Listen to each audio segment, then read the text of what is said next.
Good afternoon, everybody. I'm Dr. Sage Wolfe with BraveHeart Nation, Detox, and today I'm just coming on to teach you guys a little bit about giving some time for yourself on a daily basis. It doesn't need to be a mass amount of time. You don't need to be spending hours focusing on your routines and blah, blah, blah. Going to the gym for 30, 40 minutes a day, if that's part of your daily routine, fantastic. But just staying mobile, making sure whatever I do, if I sit at a desk all day, if I am a construction worker, there's some things that I want to do to keep myself mobile, keep my hips and my body loose.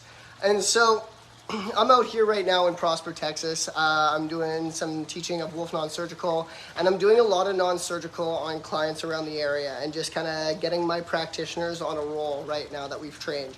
And so what I've been dealing with, we've had some amazing results in the past just week itself. I've had people with neck issues, and I had this girl come in. She couldn't sleep. She was getting really bad irritation. She kind of tweaked something in her back. She didn't really know what was going on. It just all of a sudden appeared. And so I went in literally 30 minutes with me on the one side, opening that up. And I lovingly took it apart. She breathed through it. I pushed her a little bit. You open up that scar tissue crystallization and calcification that builds up around the area and causes contraction in the tissue. You're going to get relief. You're going to get healthy blood and lymph flow that reconstructs that tissue back to connective tissue itself. And then you don't have that problem pulling, straining, causing that inflammation in that area. And so she got crazy relief. I had another girl, she had major sciatica, and she has a rod in her back. She had scoliosis, so she had surgery when she was about 11, 12 years old. I can't really remember the exact age. I gave her one treatment. She booked it immediately after and was like, wow, I don't feel that tweak when I go to roll over in bed, because she kept feeling just a slight impingement coming down into the sciatic nerve. And so went in there. She came back for her second treatment today. She's going to work with Romy again out here. Today I'm going to be going over foam rolling. These are my two friends over here, foam and roll. And I'm going to be teaching you guys how to foam roll your body. And I'm going to show you the beginner, how to do it gentle, lovingly. And then I'm going to show some of the stuff you're going to be like, wow, that's a little advanced. I need you to start gentle, and I need you to work your way up with things. So when I go over foam rolling, some of the moves I show will be when you're getting to the advanced levels of it. So, in general, we've been getting great results out here. I had another girl that's come in, she works out all the time, but she's limited in her movements. I spent an hour on her low back, and she's like, I can touch my toes. I never could touch my toes before. And it's not just that you're not flexible, because sometimes it's not just flexibility. Sometimes it's dehydration and the tissue is contracted. And so now that we have contracted tissue, we need to go in, lovingly open it up, bring proper lymph and blood flow in there, reconstruct that tissue back to healthy tissue, and then the body works properly. We don't need to feel so limited to what we are. And also, where the mind goes, the body follows. Do you feel like every day is tough to get through? Or are you excited to wake up? Do you have a smile on your face? Are you ready to take action? It's all the plays that it consists of you having a perfect day. What is your perfect day? You got to figure that out. What's going to make you put a smile on your face? What's going to make you want to live life? Life is for the living. Dying happens for all of us. There's no getting out of that. So why do you wake up not wanting to live? You only got so much time. Enjoy it. Love it. So I'm going to be going over a little bit of foam rolling right now, guys. So foam rollers, there's two different types right here. This one's just a compact foam roller. You can get a little bit softer ones. This is pretty solid all the way through, but it's nice. It's foam. It has a bit of compaction to it. It sinks in as I press. This one has a plastic cylinder on the inside. It's a little bit harder. And then this one also has some little ridges. There's ones with even bigger bumps and lumps on it. But majority of people need to start off with this one. It's a lot easier going. The tissue's pretty toxic, so it's hypersensitive. So be mindful of that. And so I would normally start with this one, and they're inexpensive. They're $30. And this is going to keep your lymph going, keep your muscle tissue flattened out, and so it's open. There's healthy blood and lymph running through it. It's going to relax the muscle tissue. It's going to soften the constricted areas. And so foam rolling is your friend. So what I'm doing on one is the exact same that I'm doing on the other guys. So it's not different. They're just a little different in size, but they're both good for my body. There's some that are even like portable. They're like this long and you can get like at ledges of your body on it. But in general, what I'm gonna show on one is the exact same on the other. Okay, so foam roller, guys. There's a lot of things we can do. Normally I tell people to soften the spine at the beginning. And so softening the spine, I'm just gonna have it vertical, and I'm just gonna rotate lightly back and forth over my erector spinae muscles and my spinal cord. So I'm gonna sit on the bolster, and I'm gonna lie down, and as I lie down, I'm literally just hanging on the bolster and I'm rolling slightly back and forth. As I'm rolling back and forth, this is helping soften that tissue at the beginning. Kind of opens up from side to side, horizontally. And then I'm gonna go vertical with my spine. And so I'm sitting on the bolster right now, and your body contracts a little bit because your core has to work. And so if you're somebody who has a hard time with mobility, just getting on the ground and trying to roll around a little bit might even be a workout for you, and that is fantastic. We're all at different levels. There's no judgment, there's only progress, not perfection. You're worth it. And so I'm sitting on this bolster now, and I'm gonna go vertical up and down my spine. The bolster is horizontal, my body's vertical, and I'm gonna be rolling towards you guys. And I'm sitting on it, and I'm allowing my body to roll forward as I'm just softening, and I'm just gonna go back and forth. As I'm talking, I'm in more contraction, but you're gonna wanna try to just like get into your breath. So you can do the vertical to soften it. So I'm lying this way, my head is here and my bum is here. I'm lying on it and I'm just slightly going back and forth. That's what I did first. Then I went horizontal and I rolled out the whole spinal column area.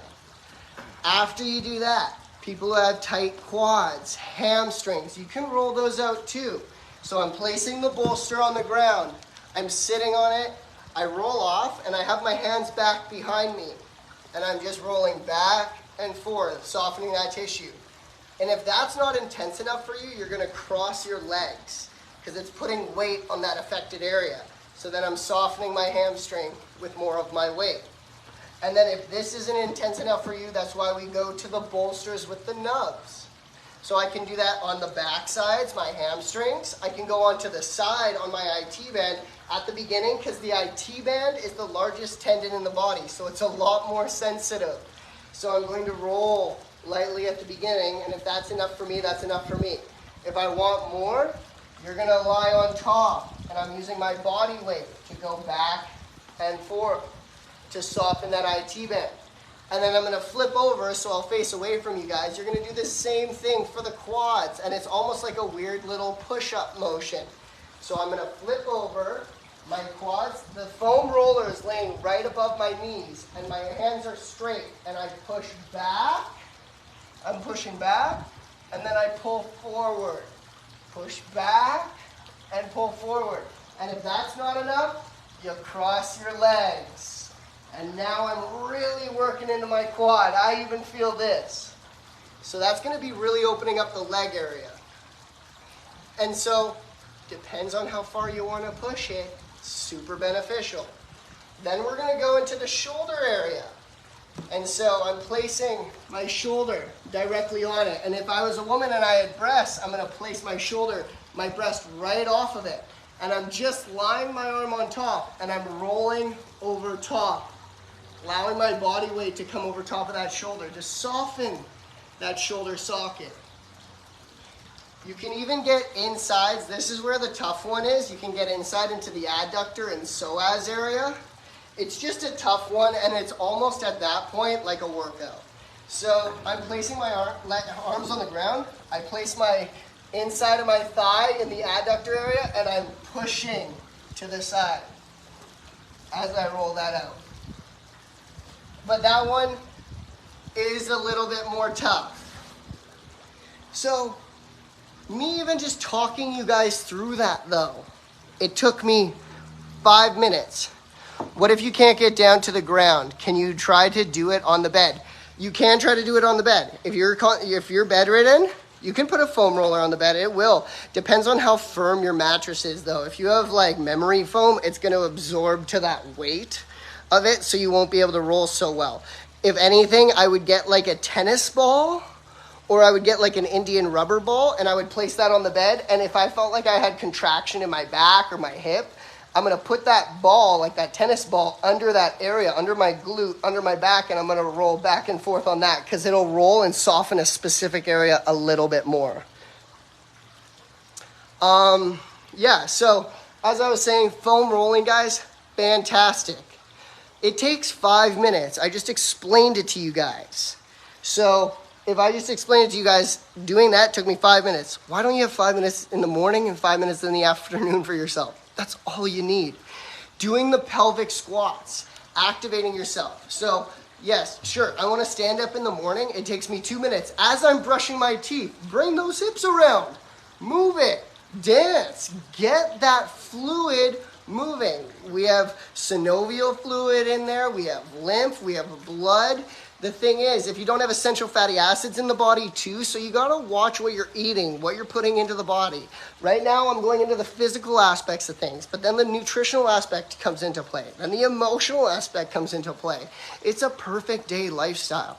But why not in the morning while I'm brushing my teeth? I'm just kind of warming up my hips, moving them side to side. After I kind of warm up my hips, I can even get down into my squats while I'm brushing my teeth, hanging out in the morning, and just opening up my pelvic region area. At the beginning, you might come down because it's shoulder width apart. As I come down, I want to be able to tuck my elbows inside and push my hips outwards more and more. And over time, as I push them outwards, you're going to get really good hip mobility.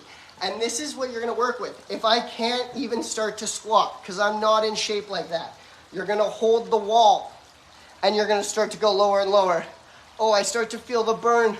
A minute. Okay, that's it. That's perfect. You did amazing. And then you do that for a week. Now in a week, you're like, wow, I'm down here. 3 weeks later, wow, I'm down here. A month later, you're getting that mobility within this hip area. And then you want to advance things. Once again, I got to show you what beginners can do and what advanced can do. So if I want to advance things for that hip mobility, I want to get down into that squat. As I squat, I want to push back and forth. Really open up my adductor area, my hip flexors, and then I can start bringing one knee to the ground. Bring it back up. One knee to the ground. You're going to start really pushing that hip mobility. But it takes time. I know there's a lot of you on here watching this me like, that's too much. Start with a wall. Start 2 minutes a day. I know it's hard sometimes. We get in our head. We fall back. Don't let yourself diminish yourself. Nobody's coming to save you. I'm here to give you the motivation to start that fire because you deserve it.